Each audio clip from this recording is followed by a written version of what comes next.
Je remercie Marina Valencise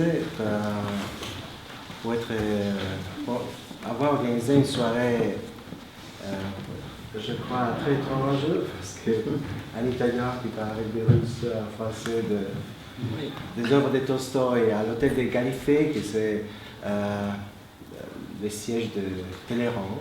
Je ne sais pas si vous connaissez l'histoire. Marina Valencise a écrit un très important livre sur l'hôtel des Galifet. Et j'espère que tu feras aussi une biographie de Talleyrand. Et il y a une tag qui dit en cet hôtel qui fut le siège du ministre des Relations extérieures, au cours d'une réception organisée par Talleyrand, alors ministre, Madame de Staël a rencontré pour la première fois Napoléon Bonaparte. Ou Bonaparte, comme disait Tolstoï, en guerre épée. Donc, c'est le lieu peut-être qu'on a décidé aussi de aller à Moscou et de décisions. Donc ce soir, on parlera de l'auteur de guerre épée dans un lieu vraiment très particulier. Donc je suis très content de cette occasion.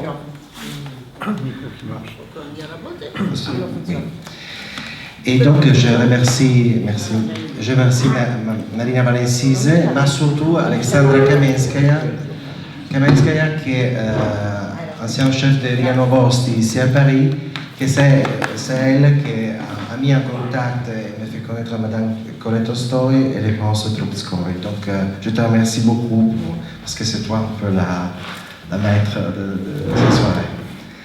Donc on peut dire beaucoup de choses. Moi je voudrais tout de suite passer la parole à Madame Colette et puis en collectant, je dirai quelque chose sur Tolstoï voyageur, qu'il était à Turin. J'ai fait un peu le provincial qui parlera du petit Tolstoï que je connais un petit peu. Mais avant on a décidé de dire quelque chose avec Colette sur un texte que je trouvais que c'est Guerre et Révolution. Et puis je donnerai la parole à le prince Troubskoï, que sa famille c'était aussi lié à la famille Tolstoï. Alexandre est un petit-neveu de mon mari. Oui. Et à la fin, en Italie, on l'appelle surtout Pavel Troubskoï. C'est un grand sculpteur, c'est des Pallanza, donc il y a des Russes en Italie toujours. Et dans ma biographie, j'ai cherché surtout de parler de cet Tolstoï très connu dans les Italiens. Parce que le Nobel pour la paix Ernesto Teodoro Moneta, que c'est le Nobel pour la paix en 1907, c'est lui qui a fait connaître à la fin du 19e siècle Tolstoï en Italie. Et c'est pas d'accord avec les idées de Tolstoï. Moneta, c'est un socialiste de l'époque, c'était un gars italien, il a fait les guerres du Risorgimento, donc c'est un soldat comme Tolstoï qui a fait la guerre en Crimée. Mais Tolstoï c'est plus radical. Soldat, pacifiste, tous les deux. Mais Tolstoï, c'est vraiment radical. Donc, disait à Moneta qu'il n'est pas d'accord, par exemple, avec l'arbitrage international, l'arbitrage. Parce qu'à la fin, il disait, oui, à notre époque, c'est bien de faire une guerre avec Panama, peut-être que l'Espagne s'est mis d'accord avec les États-Unis, mais le problème, c'est l'Allemagne, c'est la France. Si ce sera une guerre avec ces nations, avec la Russie, c'est la fin du monde. Donc, et Moneta, c'est pour l'arbitrage international. Mais Moneta, c'est surtout connu parce que c'est le Nobel pour la paix en 1907, mais il est devenu favorable à la guerre en 1911, quand l'Italie allait à Libye, la guerre avec la Turquie à l'Empire ottoman. Et surtout, en 1914-15, c'est favorable à l'intervention de l'Italie dans la Grande Guerre. Malheureusement, Tolstoï, il est mort en 1910, donc il n'a pas vu la Grande Guerre. Mais j'ai cherché dans mon livre de faire aussi l'histoire de cette histoire divergente du pacifisme européen. D'un côté, il y a Moneta, l'italien. De l'autre côté, il y a le russe Léon Tolstoï, qui a cherché toujours de trouver une paix en écrivant à les présidents de la République française. C'est l'homme du courage qu'il a écrit aussi Les Arts de Nicolas pour fermer la guerre aux Japonais. Mais à la fin, on se rappelle comme Nobel pour la paix Moneta. Et Moneta favorable à la guerre. Et c'est peut-être la raison par laquelle on n'a plus donné un Nobel pour la paix en italien, je crois. Et je remercie tous les amis qui sont intervenus ce soir aussi nombreux. Il y a aussi les consoles à Cavallari que je remercie parce que c'est le père qui a créé un très bon livre sur Tolstoï que je cite dans la biographie. Merci. Madame Colette, à vous. Après ce que vous venez de dire, je n'ai plus rien à dire. Je ne sais pas. D'abord, je suis très touchée que vous soyez venu. Ça veut dire que tout de même Tolstoï intéresse encore. Oh, Tout de même. mais tout de même. Mais je vous assure que véritablement, il n'intéresse plus beaucoup les jeunes générations. Vraiment. Alors que vous voulez que je vous raconte, cher ami? Quelque chose sur Guerre et Révolution. Mais je ne peux pas vous raconter sur Guerre et Révolution parce que je n'ai pas pu lire le livre. L'italien, je ne le connais pas assez pour lire ce livre en italien. Or, il se trouve qu'à Paris, absolument incapable de trouver le livre original de Tolstoï. Et même chez moi, où quand vous êtes venu, vous avez vu la bibliothèque de mon époux avec des centaines de livres sur son grand-père, et malheureusement, je n'ai pas eu ce texte. Donc j'espère que notre projet de pouvoir le faire traduire en français, vos 2 livres, c'est une idée absolument fantastique. Voilà. Il y en a 2, il y a l'autre aussi. Ah, ça, je dirais, c'est un peu étrange l'histoire de ce livre parce que Guerre et Révolution est sorti en effet en 1906 en rue Kilrenel 11, mais c'est interdit donc à côté. Si, mais les esprits, maintenant il y a Borsalino. Donc, chapeau. Et en tout cas, Guerre et Révolution, la fin du monde, la traduction du russe, c'est de Eli Alpelin-Kaminsky, que c'est un grand traducteur de l'époque, mais aussi pour son contenu antimilitariste. À la fin, les livres, c'est la police l'a interdit.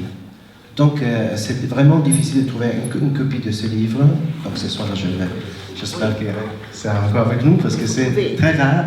Il y a une copie à la Bibliothèque nationale, mais c'est difficile de jamais consulter parce que c'est jamais disponible. Et l'autre, c'est dans les États-Unis, et c'était un livre qu'il a amené la fille Alexandra, Sacha, qui a habité, c'était aussi les réseaux pacifistes des filles de Tolstoï. Oui, elle a fondé à New York. Exactement. Cette fille de Léon Tolstoï a quitté l'Union soviétique d'une façon très spéciale parce qu'elle leur a dit qu'elle était invitée pour faire des conférences à l'étranger, c'est la vérité, mais qu'elle rentrerait après. Et après, elle n'est pas rentrée et elle est partie aux États-Unis. Et là, elle était dans une misère totale, enfin c'est mon époux qui m'a raconté cela, à tel point qu'elle s'est mise pour élever des poules. Et puis après, elle a rencontré des Américains, comme beaucoup, très fortunés et très passionnés par ce qu'elle faisait. Et ils ont donné beaucoup de capitaux et elle a pu faire la fondation Tolstoï à New York, où elle a aidé énormément de Russes émigrés et elle a propagé partout la culture de son père. Je vous le repasse. En tout cas, l'intérêt de ce soir, c'est de voir comme Léon Tolstoï, qui était surtout un aristocrate russe, soldat dans la guerre de Crimée, il est devenu pacifiste. Donc, je passerai la parole encore à vous, Madame Colette, mais sur ces sujets, c'est le prince Tolstoï. Je vous donne la parole, prince Tolstoï, comme ça on commence avec la guerre de Crimée et on va finir 50 ans après. Ça commence au Caucase. Allez, Caucase. Allez.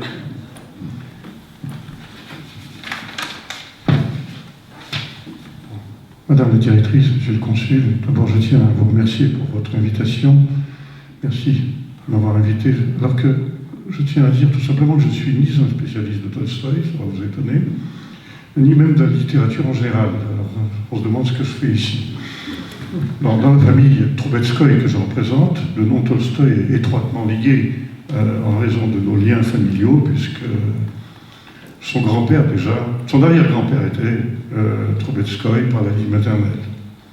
Tolstoï fut aussi un proche de son cousin et ami, le fameux sculpteur Paolo Troubetskoï, devenu italien de cœur, d'adoption, puisqu'il a vécu et mouru à Palance, sur les bords du lac Maggiore.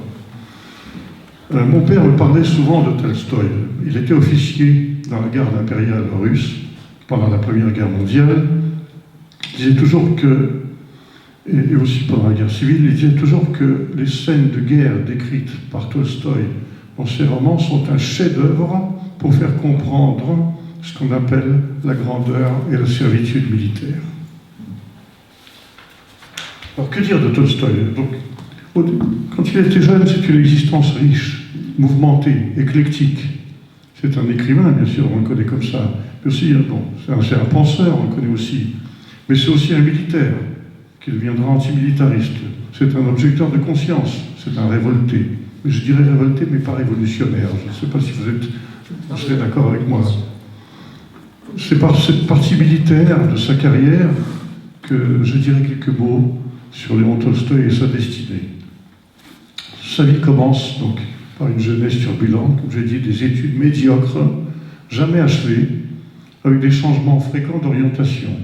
Donc cette vie mondaine dans la haute société, les amusements que sont les balles dans la grande société. C'était un grand danseur lui-même. Il a une passion pour la musique, il joue très bien du piano. Il compose d'ailleurs une valse dont les notes ont été conservées. Et on sent très bien le musicologue averti dans des œuvres telles que la sonate à Kreutzer qu'il a écrit. Il aime beaucoup Chopin, Mendelssohn, Handel, Schumann. Et une autre passion, bien sûr, de l'époque, la chasse. Alors sa famille s'inquiète de cette insouciance, et c'est son frère aîné, Nicolas, qui va le convaincre de faire une carrière militaire, en espérant un peu le raisonner, l'emmener sur une voie un peu plus normale. Il faut dire qu'il part aussi à l'armée pressé par des dettes de jeu. C'était dans sa nature. Donc on peut déjà dire que le métier des armes n'est pas sa vocation.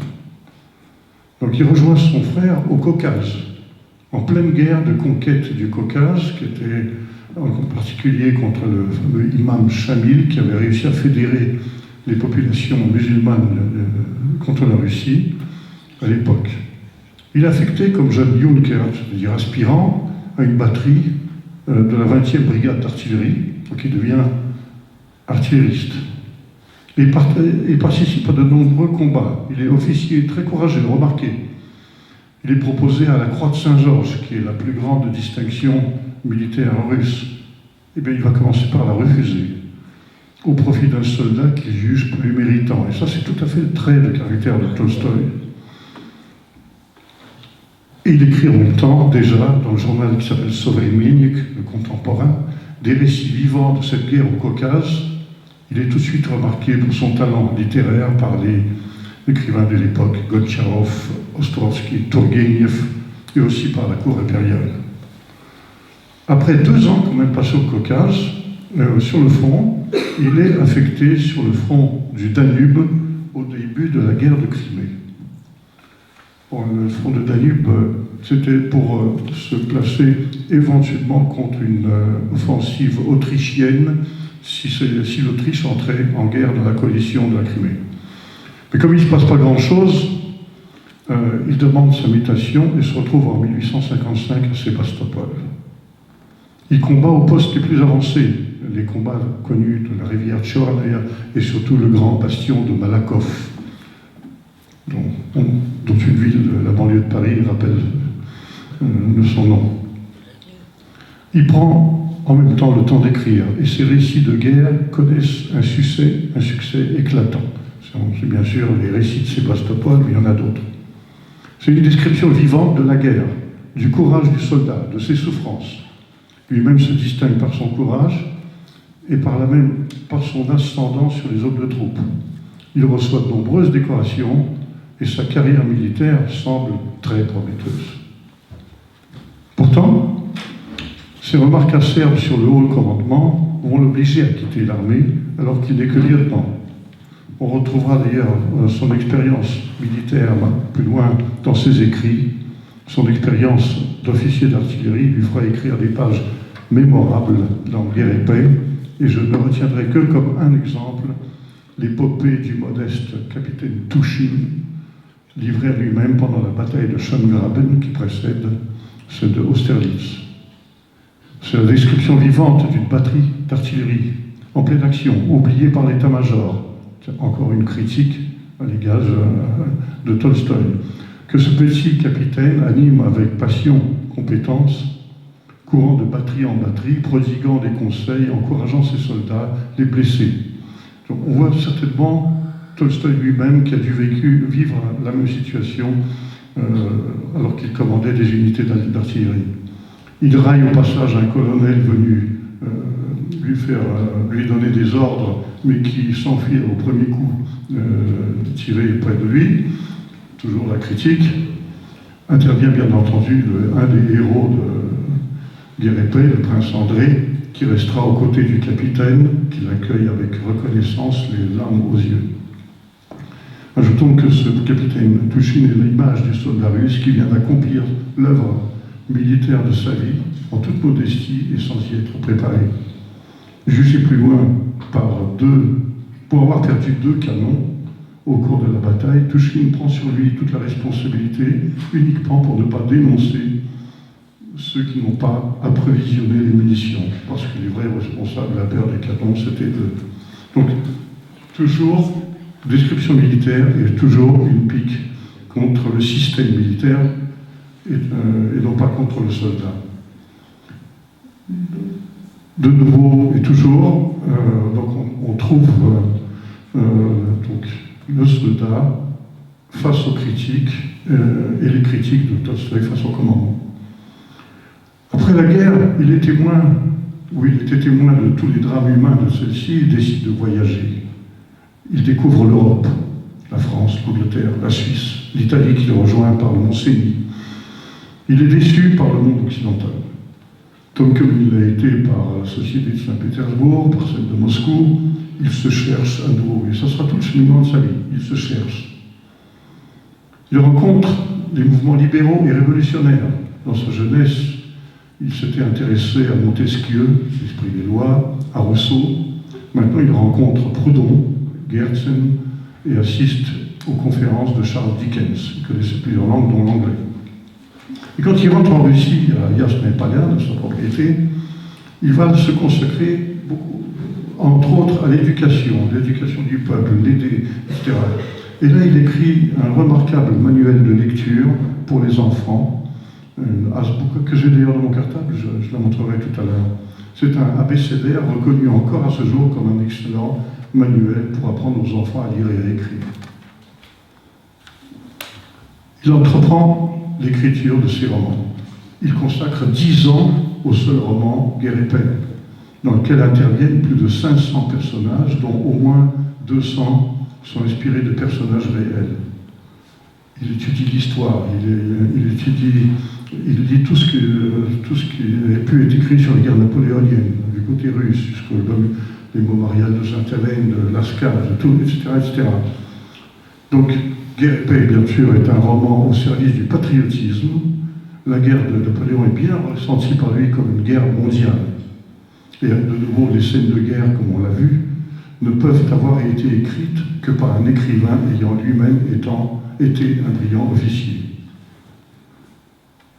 Mais on y retrouve aussi toutes les raisons qui lui ont fait tourner le dos à l'armée, tout comme à la vie mondaine, pleine d'intrigues, qui est également décrite dans ses romans. Attiré par la question sur ce qu'est l'humanité, il côtoie de plus en plus le monde paysan de sa propriété. Il y reconnaît peut-être ses soldats. Il va s'éloigner de tout ce qui lui rappelle des institutions trop figées. Il entre en conflit avec l'Église, qu'il considère comme trop formelle. Il recherche les fondements de la foi en s'intéressant à toutes les religions, les sectes en particulier, et en particulier parmi les sectes, celle des vieux croyants, qui était un schisme qui s'était produit au sein de l'Église orthodoxe. Il réfute désormais les valeurs matérielles. Il recherche la vie simple, ça s'appelle le apachie en russe. Il s'intéresse au travail manuel, devient végétarien, s'habille presque comme un paysan.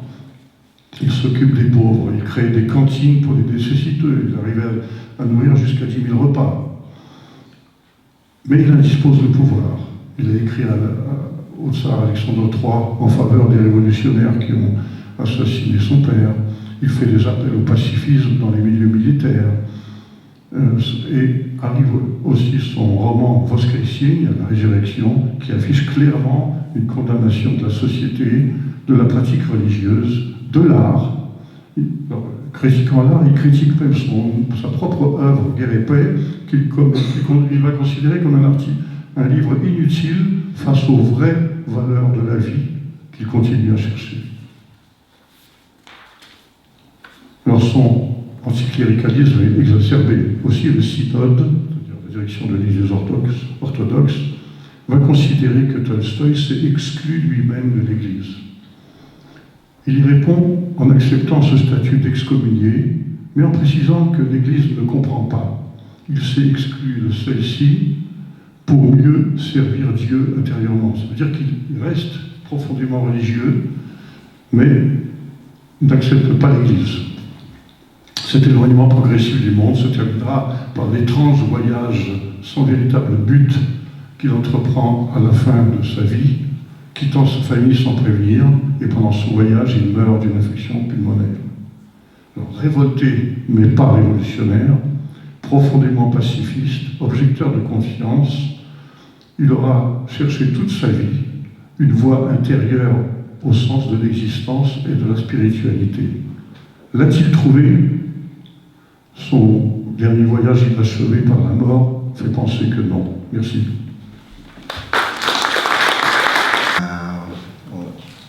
On s'est aperçu qu'à la fin, il y a la vie de Tolstoï, c'est tellement intéressant, très long, c'est comme une archive.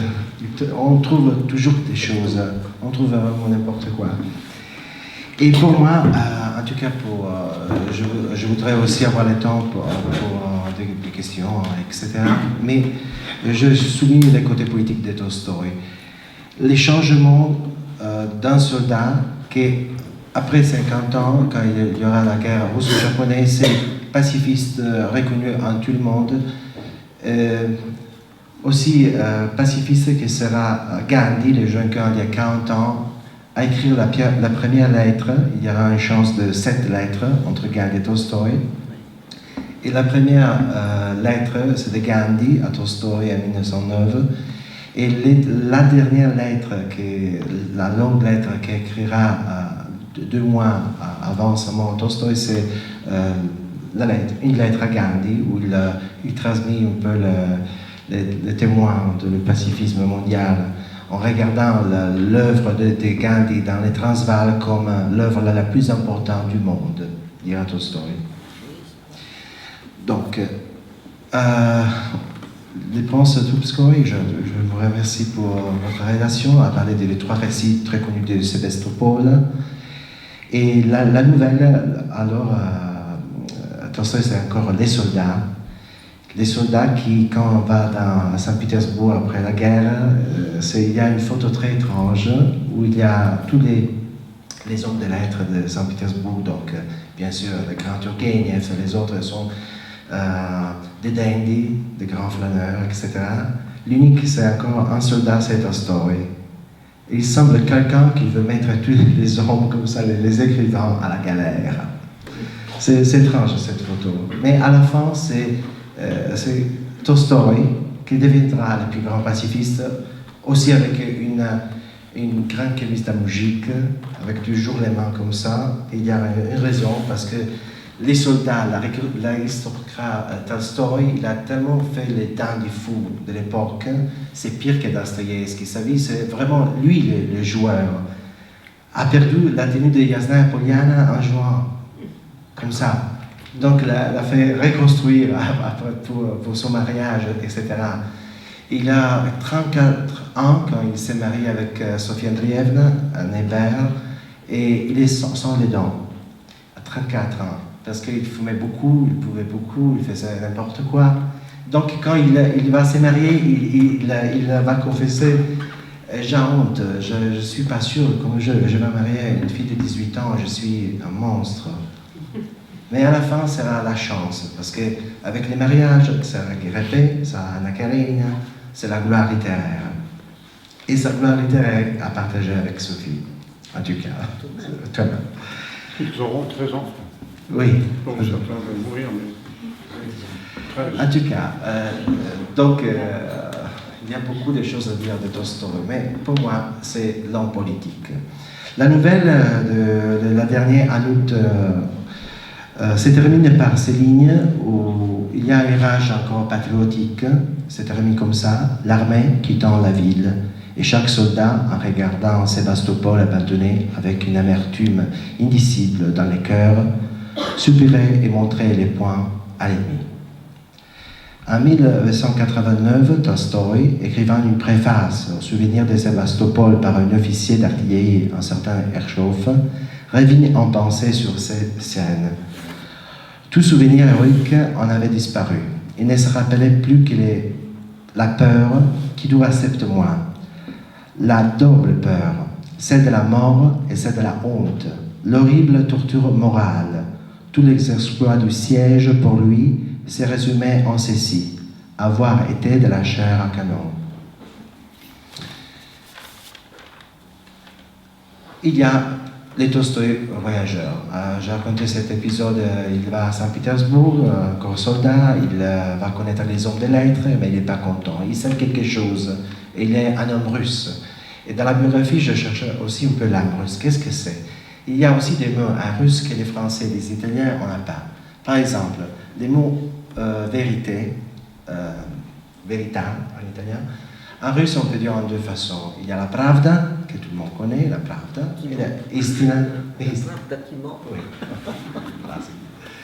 Et istina. C'est la vérité, on peut dire en italien, en français avec la... Et Tolstoï, il cherche, il a le courage de chercher ces grandes vérités. Et pour toute sa vie, il va à la... Il y a des mots toujours, je cherche la vérité comme eux. Eux qui sont les paysans, sont les moujiks. Donc, la chose intéressante, c'est que Tolstoï, après la guerre de Crimée, il va en France et il va en Italie. Pas toute l'Italie, mais en Piémont en particulier. Et c'est pour moi que je suis intéressé à l'histoire. C'est ça que j'ai cherché de lire, pas les pages, pas d'écrire la Val d'Hôte, les paysages, les promenades, etc. Mais pourquoi il va en France et pourquoi en Piémont? Ils sont les ennemis de la guerre de Crimée. Parce qu'il va chercher, c'est encore les soldats, l'aristocrate russe, très orgueilleuse, etc. Il cherche pourquoi les petits Piémonts et la France a gagné avec la Grande Russie. Donc il y a un système démocratique que ça ne marche plus. Les systèmes des écoles, la liberté sociale, il existe dans Paris, il existe à Turin. Et là, j'ai trouvé deux pages, pour moi, que les slavistes, aussi les biographes de Tolstoï, on n'a jamais souligné. Par exemple, il est à Turin, 17 juin 1957, et Tolstoï se promène dans ici il y a des Italiens, vous connaissez Via Po à Turin. Il y a l'université, à l'époque ça s'appelle Athénéum, il y a le musée des statues, le musée égyptien, et Tolstoï, bien sûr, il va regarder ça, et il écrit dans son carnet, il y a un sentiment d'envie pour cette vie jeune, forte, libre. Partout, on peut vivre et bien. Donc, ça, c'est quelque chose qui m'a fait beaucoup réfléchir parce que il fait une fuite. Quand il arrive à Turin, il est resté dans les mois de février et mars-avril à Paris. Pour lui, Paris, c'est la folie. Il se sent... Il se sent pas un homme très cultivé. Il va à Louvre, il va voir les musées, les conservatoires, les conférences à Paris. Et il se sent un homme qui doit encore étudier beaucoup. Mais à la fin, il quitte Paris parce qu'il dit dans son journal j'ai vu un homme guillotiné. Donc, dans sa plénitude, un homme très... Oui, à Paris. Et vous savez pourquoi? Quand il est venu à Paris, il est venu habiter chez Tourguenieff, rue de Rivoli. Et c'est un voyage.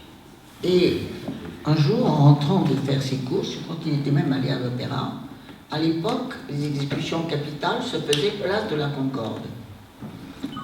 Il est passé par la place de la Concorde et il a vu que la foule était constituée de femmes extrêmement élégantes, d'hommes aussi très habillés, qui venaient pour ce spectacle de voir la guillotine tuée sur la place de la Concorde. Eh bien, il est reparti le lendemain matin. Alors, il habitait au 206 rue de Rivoli, et c'est mon époux qui a demandé, il y a 25 ans ou 30 ans, au maire de Paris de bien vouloir mettre une plaque sur la maison. Il a accepté. Et ensuite, quand il est allé en Suisse, il était sur le lac, c'est pas un lac qui porte un nom germanique. Et là, il y avait un musicien malheureux, un homme malheureux, mais qui jouait merveilleusement bien de la musique. Et donc, Léon Tolstoï lui a dit « Viens, je t'emmène avec moi à l'hôtel ». Et dans cet hôtel, il n'a jamais pu faire rentrer le musicien, on n'en voulait pas. Alors il a quitté, il est parti. C'est même pas mal, ça. Hein. C'était des bons Suisses. Pardon. Et c'est très intéressant de voir, après la guerre de Crimée, c'est encore un jeune homme, il doit s'encore marier. Et donc, il doute de la civilisation. Quand il est à Paris, il dit, mais alors la civilisation, c'est aussi la guillotine. Donc, et il décide de faire des études. Donc, il va retourner à Yazan Poliana. Et donc, oui, bien sûr. Et là, c'est très intéressant de voir le courage vraiment d'un homme il change toujours. À la fin, il devient vraiment le grand Tolstoï. Et je profite de la présence de Madame la Comtesse Colette Tolstoï parce que j'avais trouvé un lettre de Lev Tolstoï al figlio Misha, à Mikhail Tolstoï, qui c'est le plus jeune fils de Tolstoï, alors âgé de 16 ans. C'est une lettre de la fin du XVIIIe siècle. Et Tolstoï, là, il n'est pas encore le Tolstoï de guerre et révolution. Il doit encore être contacté par Gandhi. Et donc, il écrit à cette jeune fille qui sera un peu les rebelles de la... Je dis Misha, c'est le père de Serge, donc le mari de Colette.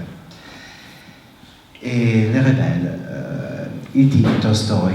Et je souligne ça parce qu'il y a aussi en Italie et en France, on sont sortis des livres récemment qui ont dit que Tolstoï, il est un mauvais père. Parce que tous les hommes des génies, comme Einstein, comme Rousseau, comme Charlie Chaplin, et des autres encore, et ils sont de mauvais pères. Et la chose que je dis ça parce que dans la couverture du livre qui est sorti en italien pour l'écrivain, c'est aussi très intéressant, c'est pas mal le livre. Mais il y a une grande erreur. Dans la couverture du livre, il y a les images de Rousseau, d'Einstein, de Chaplin, et il y a une image bien sûr de Tolstoï. Malheureusement, c'est pas Tolstoï, c'est un fils, c'est le premier fils. Oui, parce que c'était à la mode des années 30 avec un chapeau. Donc c'est pas lui. Et Tolstoï, si vous regardez les photos de Tolstoï, il est toujours avec Sophie Andreevna, photographe toujours avec les enfants, avec Tatiana, avec les petits-fils. Donc il est aussi un grand-père. Et la lettre qui est écrite par exemple à les rebelles, à Misha, à Mikhail, c'est une lettre il y a 20 pages. Donc un père qui écrit une lettre comme ça, et c'est parce qu'il veut vraiment du bien à son fils. Et dit, tu as l'impression que ce que je confesse et professe est quelque chose de très bien, peut-être, mais vague, flou, inapplicable. C'est un peu la critique que faisait aussi Moneta, les nouvelles pour la paix italienne à Tolstoï. Tu n'as, je crois, jamais feuilleté un seul de mes livres, à l'exception, bien sûr, des romans. Et pourtant, si je confesse et si je professe ce que je confesse et ce que je professe, c'est uniquement parce que j'estime que ce sont des règles de conduite très précises, très claires, parfaitement applicables et fort utiles pour de jeunes gens comme toi. Donc, Tolstoï qui est à Yazan Poliana, il est devenu aussi végétarien. aussi pour lui, c'est pas quelque chose de bizarre, comme on peut penser maintenant. On dit, bon, c'est l'aristocrate russe qui se veut montrer en musique pour ça, frapper les bourgeoises, on dit. Non, c'est pas comme ça. C'est quelqu'un il a lu aussi les philosophies de l'Orient, donc il a décidé que pour devenir un homme chercheur de la vérité, il doit passer pour on dit des steps, des étapes, oui. Donc la première étape, par exemple, pour devenir un homme, Tolstoï dit bon, c'est d'être végétarien. Pour un chasseur qu'il a été. Oui. Donc il disait les amis, si tu n'es pas un végétarien, tu n'es pas un homme, tu es un homme perdu. Donc c'est Tolstoï vraiment très radical, mais c'est Tolstoï qui, par exemple, c'est Tolstoï qui est très aimé, par exemple, dans Bernard Shaw. Bernard Shaw, les surhommes, c'est pas Nietzsche, c'est Tolstoï. Et donc c'est Tolstoï qui écrit en lettre à Misha, son fils rebelle, le père de Serge, ça m'en fait beaucoup. Et puis, comme ça, je termine aussi comme ça, le développement, on peut dire, de la pensée de Tolstoï. La lettre finale, qui s'écrit par Tolstoï 2 mois avant sa mort à Gandhi, que c'est le 7 septembre 1910, et il parle de la non-résistance, c'est-à-dire la loi d'amour. Tolstoï dit la loi de l'amour, c'est la loi non déformée encore par des interprétations monstrueuses. Donc c'est la raison par laquelle l'Église orthodoxe a décidé aussi, avec un prétexte, de l'excommunier. En tout cas, je dois dire aussi, quand écrit cette lettre à Gandhi, Tolstoï, il parle de la guerre et la révolution. Bien sûr, la guerre, c'est la guerre russo-japonaise, donc pour lui, c'est vraiment la fin du monde. Comme homme russe, c'est encore un patriote, il souffre beaucoup pour cette guerre, parce qu'il voit qu'elle est aussi la défaite, la débarque de Tsushima, c'était vraiment incroyable. Et donc il souffre pour ça. Il y a aussi un fils de Tolstoï qui va à la guerre, donc il souffre encore plus de ces conditions aussi familiales, donc c'est aussi un drame. Et dans ce drame, il écrira des pages comme Guerre et Révolution, pour moi, ce sont les pages les plus belles du pacifisme mondial, je crois, parce qu'elles sont très claires, très claires. Et la Révolution, bien sûr, c'est de Tolstoï qui est aussi... il n'est pas seulement interdit en Italie, en Russie, en France, parce que c'est antimilitariste. Mais il parle d'une révolution qui ce n'est pas la révolution expliquée par les socialistes ou les libéraux. Pour la révolution qui parle dans les livres de Tolstoï, c'est la révolution que chacun de nous doit trouver à l'intérieur oui. Donc c'est une révolution intérieure, pas la révolution avec la force. On dit Tolstoï simplement que Tolstoï est contre l'État, parce qu'il déclare que si nous déclarons, nous ne sommes pas des communautés petites, c'est une servitude volontaire que nous, à la fin, on décide de la faire avec les États. Donc c'est Tolstoï contre aussi l'État. Donc, écrite Tolstoï à Gandhi, le socialisme, l'anarchisme, l'armée du salut, la criminalité croissante, le chômage, les luxes monstrueux de riches qui ne cessent d'augmenter et les noires misères des pauvres, la terrible progression du suicide, tout cet état de choses témoigne de la contradiction intérieure qui doit être et qui sera résolue. Résolue, vraisemblablement, dans le sens de la reconnaissance de la loi d'amour et de la condamnation de tout emploi de la violence. C'est pourquoi votre activité au Transvaal, qui semble pour nous au bout du monde, se trouve cependant au centre de nos intérêts, et elle est la plus importante de toutes celles d'aujourd'hui sur la terre. Non seulement le peuple chrétien, mais tous les peuples du monde y prendront part. Donc, ça, c'est Tolstoï que j'ai cherché de l'écrire dans mes livres.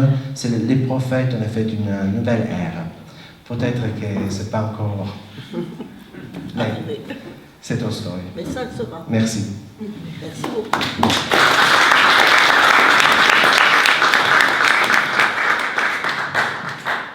profiter de jeter les livres, bien sûr.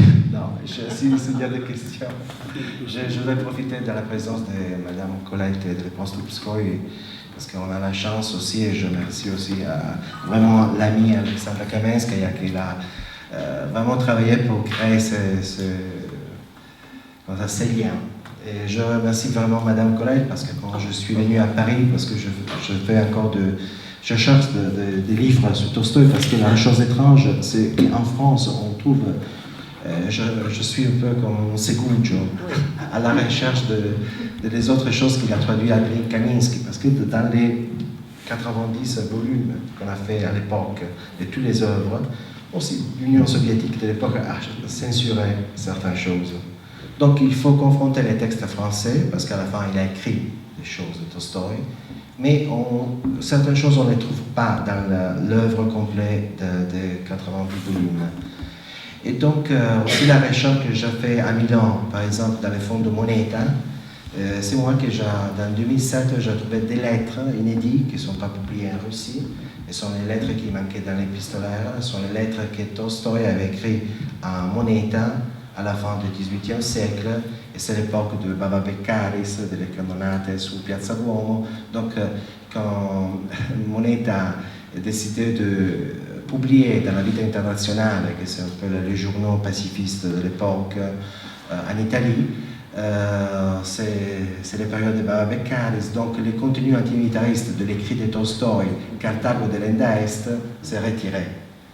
Les lettres ils sont perdues, et je les trouvais dans le musée du Risorgimento à Milan, et j'avais les publiées avec l'Université Cattolica, et c'est la raison par laquelle je vais continuer à étudier Tolstoï, parce que je crois qu'il y a encore beaucoup de choses à trouver. Oui, ça n'est jamais fini. Exactement. Donc, si vous voulez poser quelques questions, surtout à Madame Colette qui m'a donné un aide. Quelle aide? Dans mon travail, aussi l'enthousiasme, etc. Naturellement, c'est tellement extraordinaire. On a aussi... Ce jeune Italien qui arrive, qui m'apporte ce livre, qu'il a écrit sur Tolstoï, mais je trouve ça fantastique. Pas mal. C'est vrai. Vraiment. En Piémont, on dit les Soviétiques ont été absolument extraordinaires vis-à-vis de Léon Tolstoï, parce que pendant l'époque soviétique, mon mari était sidéré car il recevait à chaque fois, ils éditaient un nouveau volume et on le recevait à Paris, alors que mon mari n'était pas spécialement ami du gouvernement soviétique. Eh bien, en hommage à Tolstoï, ils envoyaient ses livres. C'est comme ça que mon mari a reçu les 90 ou 91 que vous avez vus à la maison. Voilà, merci Tolstoï. Merci à vous. Il y a quelqu'un qui veut poser une question? Oui, moi je voulais juste vous demander, je ne veux pas faire c'est peut-être une question d'histoire-fiction, mais qu'est-ce qu'il a manqué pour que quelque chose se passe finalement à cette époque-là, qu'on évite les deux drames mondiaux qu'on a eus dans le début du siècle ensuite? Est-ce qu'il a manqué à Tolstoï d'être avec d'autres artistes ou des choses comme ça? Est-ce qu'il aurait pu se passer quelque chose qui aurait changé un petit peu ce qui s'est passé après? Oui, un débat entre il y a 5 ans qu'il y a, mettons, on se rappelle de Verdun, etc. Il y a 2 ans, il est sorti le livre de Clark sur les origines de la guerre. Et on a étudié les origines, Sarajevo, etc. Mais on n'a pas étudié la raison par laquelle les réseaux pacifistes ont perdu. C'est les militaristes qui ont gagné, on a fait la guerre. Mais, par exemple, oui, bien sûr, Tolstoï est mort en 1910. C'est vraiment les grands noms qui osaient écrire le tsar, à les présidents de la République, à les Italiens aussi pour la guerre en Afrique, etc. Mais il y avait un réseau. Le réseau, c'est Romain Rolland, c'est Stéphane Zweig. Et puis, on connaît l'histoire de Romain Rolland, qui est très très proche à Gandhi, etc. Et enfin, c'est la défaite des réseaux pacifiques, la Grande Guerre pour moi. Il faut écrire un livre sur ce sujet. Et si je peux ajouter aussi, quant aux raisons de la Première Guerre mondiale, on peut faire un parallèle avec ce que nous vivons aujourd'hui. il était bien entériné dans la tête des Autrichiens, mais surtout des Allemands, que la Russie est un pays qui est en train de grandir, qui va devenir la puissance économique de premier plan. Les États-Unis, le monde anglo-saxon en était conscient aussi. On sait d'ailleurs que les Anglais, ils ont hésité de rentrer dans une coalition ou dans l'autre pendant la Première Guerre mondiale. Et si on fait un parallèle avec ce qui est aujourd'hui, toutes ces pressions qu'on exerce sur la Russie, on peut dire, oui, c'est toute la crainte que la Russie reprend des forces et va menacer, alors comme on dit, vous lisez les journaux, la Russie menace l'Europe, menace la France, l'autre jour, elle menaçait la Suède. Oui. Il y avait cet état d'esprit qui a contribué au fait que ce n'est pas l'attentat de Sarajevo, c'est tout ce que... il y a eu quelques aspects économiques qui ont joué, mais c'est surtout cette crainte de l'inconnu russe qu'on a surestimé en disant, bon, ils vont un jour nous tomber dessus. Alors que la Russie, dans son histoire, n'a jamais fait de guerre de conquête. Elle a accompagné Napoléon à Paris, mais après avoir après que Moscou ait été brûlé. Mais il n'y a pas de guerre externe, véritable guerre externe de Russie contre l'Europe. Voilà ce que je voulais dire. C'est un argument très intéressant, mais je crois que notre sujet d'intérêt sur Tolstoï, c'est que Lénine, à la fin, quand il est mort Tolstoï, il a reconnu comme quelqu'un qui a ouvert les portes de la révolution russe. Et je crois que c'est Tolstoï, les vivants, n'étaient pas d'accord avec ça. Mais... Oui, bien sûr. Oui, alors moi je suis un peu ignorante sur Tolstoï, mais j'ai beaucoup étudié Dostoïevski, j'ai écrit un livre sur lui, et j'étais très étonnée de ce qu'a raconté la comtesse Tolstoï de la guillotine, du fait parce que dans l'idiot, il y a aussi les récits terribles de la guillotine. Et puis il y avait, Dostoïevski et Tolstoï sont des personnalités très différentes, venant de milieux très différents, mais tous les deux ont été militaires d'abord. Et donc, et tous les deux ont la même attitude envers l'Église, c'est-à-dire d'une religiosité profonde et d'un rejet de l'Église orthodoxe officielle. Donc c'est, j'ai envie de faire, je ne sais pas. Un point commun. C'est pour tout. Je voudrais vous dire quelque chose qui peut vous intéresser. En 2009, Gallimard et Le Seuil ont publié les derniers cours de Michel Foucault qui ont monté en 1984 et qui s'appelle, le titre c'est « Le courage de la vérité ». Et quand je vous ai entendu citer ce titre, je me disais, et pour votre savoir, ce que vous disiez que vous pourriez faire véritablement une étude parce qu'il y a une espèce de filiation comme ça entre Tolstoï et Michel Foucault qui, à ce que vous disiez là à l'instant, me paraît assez évidente. Et aussi, on peut évoquer un autre personnage qui a aussi une famille, dans cette famille d'esprit, qui a aussi une tournure totalement christique, ce que je trouve chez Tolstoï, et qui est Pasolini. Donc on pourrait faire une espèce d'étude comme ça, vous voyez, Tolstoï, Michel Foucault et Pasolini. Eh bien, mettez-vous-y, monsieur. Je me suis sur beaucoup de... J'ai pas la tête des philosophes, je cherchais... Oui, c'est une ligne dans la préfaction qu'il m'a écrit dans Le coraggio della verità, Goffredo Fofi. Goffredo Fofi, justement, il m'a donné cette... c'est quelqu'un qui a écrit beaucoup de Pasolini, il a trouvé des choses... Ce que vous disiez, ça m'a beaucoup... Et pour terminer avec Dostoïevski, Tolstoï, la chose étrange on ne sait jamais comment. Mais les deux femmes, oui, parce que la femme de Dostoïevski avait des problèmes de droit sur les livres de son mari, et donc a cherché la femme de Tolstoï, Sofia, pour avoir des conseils. parce qu'il est désespéré pour l'argent. Et donc, Et après la mort.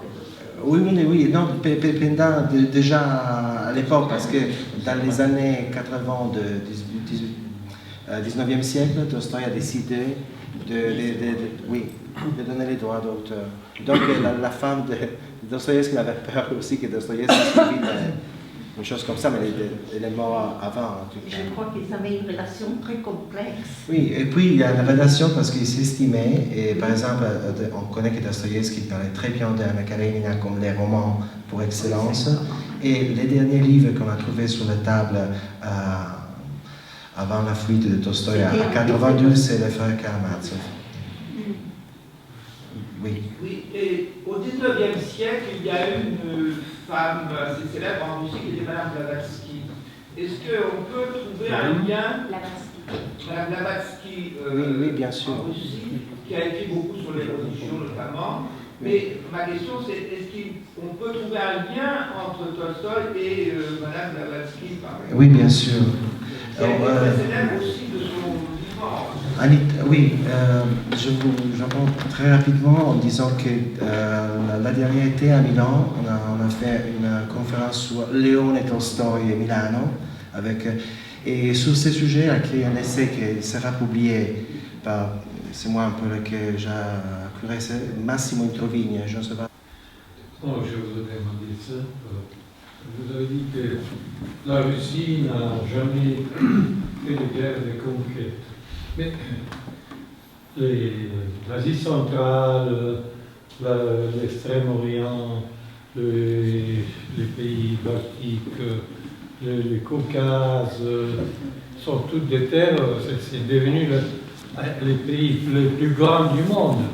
Il semble Comment expliquer le Caucase, en ce qui concerne le Caucase, c'était à la demande de la Géorgie, par exemple. Et en ce qui concerne l'Asie centrale, c'était... En tout cas, je ne veux pas toucher à ces sujets parce que sinon on parle des relations internationales et pas de Tolstoï. Tolstoï, en effet, c'est contre, par exemple, pour lui, la guerre russo-japonaise, c'est une guerre étrange de conquête, peut-être, comme vous dites. Donc il faut voir... Aujourd'hui, officiellement, Poutine dit la Russie n'a jamais fait de guerre de conquête. Non. C'est évident qu'il a fait des guerres. Poutine non, c'était... comme sujet La Russie historique. n'était pas... C'est pas de guerre extérieure. La Russie était un pays colonisateur. Effectivement, les pays de l'Extrême-Orient, qui deviendront dans l'empire de la Russie, c'est une démarche de colonie, exactement comme ça se faisait à l'époque coloniale chez nous, ici. Il n'y a rien d'autre. Oui, monsieur. Bonsoir, j'étais très heureux de vous entendre parler de l'épisode de la batterie de canon de Capitaine Touché. Je ne sais pas si certains ont vu le film de Sergei Bondarchuk au moment de sa sortie en France il y a un peu plus de 50 ans. Et j'ai été personnellement très touché de voir comment le capitaine mourant parle à son commandant en chef et dit « Galouk, ne t'inquiète pas, ce n'est pas grave. » Alors moi, quand j'étais chasseur alpin, j'ai vécu une grande histoire avec la fille du colonel. Mais même après avoir quitté l'armée, le colonel en question, je ne l'ai jamais appelé mon petit pigeon. Et ce qui est symptomatique, et pourquoi je fais cette remarque, c'est que récemment j'ai acheté les 3 DVD qui sont sortis en France. Et vous remarquerez que ce passage-là a été coupé. La scène de la bataille de Stalingrad dans le film de Bondarchuk est une très belle illustration du roman. Deuxièmement, vous avez demandé quel était aujourd'hui l'intérêt des jeunes Tolstoï. Et, pour moi, ça n'est pas mon mode disons, de culture, de formation, mais J'ai acheté pour mes petits-enfants La bande dessinée. l'album illustré de Martin Véron. Voilà, c'est très bien, monsieur. Qui s'appelle Ce dont l'homme a besoin. Voilà. La terre dont... Voilà. Oui, mais ça c'est très bien. Moi j'ai félicité monsieur Martin Véron. Je lui ai dit, grâce à vous, les jeunes vont connaître Tolstoï. C'est très bien, n'est-ce pas? C'est une très belle édition en plus. Voilà. Je suis très... Je voudrais rebondir sur ce qu'a dit Madame Kate, monsieur, permettez. Dans votre comparaison tout à l'heure entre Tolstoï et Dostoïevski, je voudrais vous raconter une anecdote que j'ai lue dans un journal pas plus tard qu'il y a 8 jours. Il existe un journal russe édité à Paris qui s'appelle La Pensée russe. Il y a dans ce dernier journal, il y avait une interview intéressante d'un prêtre orthodoxe, ancien jésuite catholique, donc converti à l'orthodoxie, ça arrive. Et il y a une phrase clé quand on lui pose la question: comment a été votre cheminement pour devenir orthodoxe, prêtre orthodoxe? Eh bien, il répond Tolstoï. Il ne répond pas Dostoïevski. Alors qu'on connaît justement toute cette position de Tolstoï qui refuse l'Église, et voilà un prêtre qui devient, bon, qui a réfléchi, on peut être d'accord ou pas d'accord sur sa conversion, mais sa conversion, il l'explique par Tolstoï. Il a lu ce mot, je crois, Anna Karenina, où il y a la grande scène du mariage de Lévi et Kitty dans la chapelle impériale du Kremlin. Et donc là, c'est vraiment une scène extraordinaire. C'est Tolstoï, il va raconter sa histoire. Mais je crois que l'Église, notamment, il a communiqué pour Résurrection. Il y a une scène qu'on a trouvée. Il faut lire aussi tous les livres de Tolstoï. Mais c'est vrai que l'Anna Karenina, la description de l'Église orthodoxe, c'est extraordinaire. Et il est bien étudié en Russie? Mais là, je peux pas répondre parce que je suis italien. En tout cas, je veux vous dire que les tests de guerre et révolution, quand il est sorti en Italie en 2015, je ne connais pas à l'époque Madame Colette, mais Vladimir Tolstoï, ton ami, le directeur de Yasnaya Poliana, m'a dit peut-être au 20 ans, aussi en Russie, on va découvrir ce Tolstoï pacifiste. On a dit qu'il y a toujours. Mais dans Tolstoï, aussi la famille Tolstoï, il désire que, pour l'histoire aussi de l'Église orthodoxe, amener encore Lev Tolstoï dans l'Église orthodoxe. C'est un peu dommage. Donc aussi, Vladimir m'a dit, c'est quelque chose qu'on doit encore parler, par exemple, avec les politiques et aussi avec l'Église russe. C'est encore ouvert, les cas Tolstoï. Mais on parle ici à Paris avec le prince Tolstoï, avec Colette. Je crois qu'aussi avec des amis russes ici, on peut contager peut-être M. Poutine aussi. Ah, oui. Le président Poutine, oui, qui a remis la Russie sur un plan international. Avant M. Poutine. Colette, on ne parle pas de ça ce soir. Non, non, mais c'est vous qui venez de prononcer son nom. Oui, je le fais exprès, bon. Comme ça. Ah, tiens. Provocateur. Hein? Pardon. Ce qui est merveilleux de Tolstoï, c'est que vraiment, il est complètement d'actualité. C'est un écologiste avant la lettre, c'est un homme... Ça, c'est le côté New Age qui intéresse beaucoup les jeunes, peut-être, pour le végétarianisme, etc. Ils sont pacifistes. Oui, ils sont pacifistes, mais aussi c'est quelqu'un qui parlait à l'époque avec les rabbins, mais aussi avec les musulmans. Avec, oui. C'est une vision très intéressante, très actuelle, oui. Il devrait être plus étudié dans les écoles et les lycées, je pense. Oui, et pour ce sujet, la chose que ça m'intéresse beaucoup, et ici on veut souligner que Madame Colette, pour les souvenirs de ton mari Serge, c'est elle qui cherche aussi avec les écoles en France, en Italie. Il y avait à l'époque, jusqu'à malheureusement, les filles de Carallari. Il est parti parce que je voulais souligner qu'en Italie, il y avait Tatiana Tolstoï, la fille Deliev, qu'il a eu aussi une fille qui s'appelle Tania, notre Tatiana. On fait beaucoup de choses pour les méthodes Montessori, par exemple, les écoles, donc c'est très connu Tolstoï pour ça. Ici en France, grâce à Serge et aussi à Colette, l'autre semaine, tu es parti pour aller dans une école à Montpellier, je crois. À Montpellier, oui, c'est vrai. Non, j'ai été invitée à Montpellier parce qu'il se trouve là un homme qui a 37 ans, qui est d'origine russe et qui a épousé une jeune femme russe actuelle, et ils ont une petite fille, et j'étais dans une maison à Montpellier où on ne parlait que le russe. Alors lui a fait une association russe à Montpellier, il enseigne dans les écoles, et j'étais vraiment très heureusement surprise de voir que le consul général de Marseille, le consul russe, était là, et que tous les jours, il y avait des conférences sur Tolstoï, sinon sur la Russie. C'était absolument fantastique. Et il m'a dit, mais Colette, faites la même chose que moi. Mais je lui ai dit, écoutez, je suis désolée, à mon âge, je ne vais pas aller enseigner dans les écoles. Mais voilà, il a un succès fou. Donc, s'il y a des jeunes ici qui sont professeurs, je vous en prie, faites comme Tolstoï.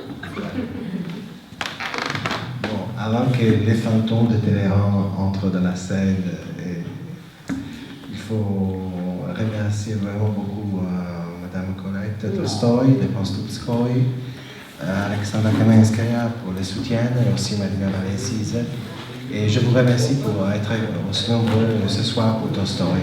Donc, si vous êtes intéressés par ce que nous faisons, si vous êtes intéressés par ce que nous faisons dans notre association Léon Tolstoï, voilà. Et je vous conseille à tous de venir en Russie et de venir à Yasnopalian. Maintenant, c'est très facile. C'est à 225 km de Moscou. Vous avez le train qui va jusqu'à la grande ville de Toula, qui est la capitale du Samovar.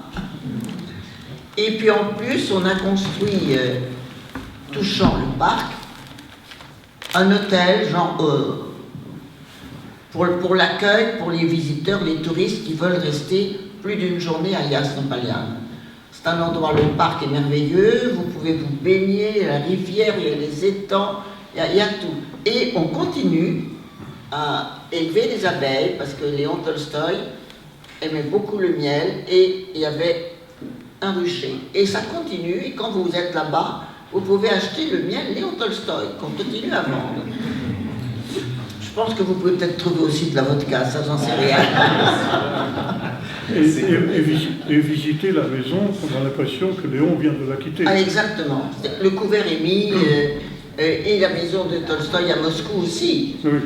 Quand nous sommes allés là-bas pour la première fois, j'ai vu mon mari pleurer en arrivant, en voyant la chambre de son père, car ils avaient gardé, ils ont toujours gardé, les livres de classe, les cahiers, Michel Tolstoï, tout ça c'est sur son bureau.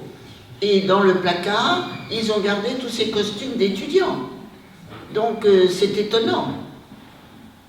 La vie est là. Alors si on a des hallucinations, on y est. Voilà.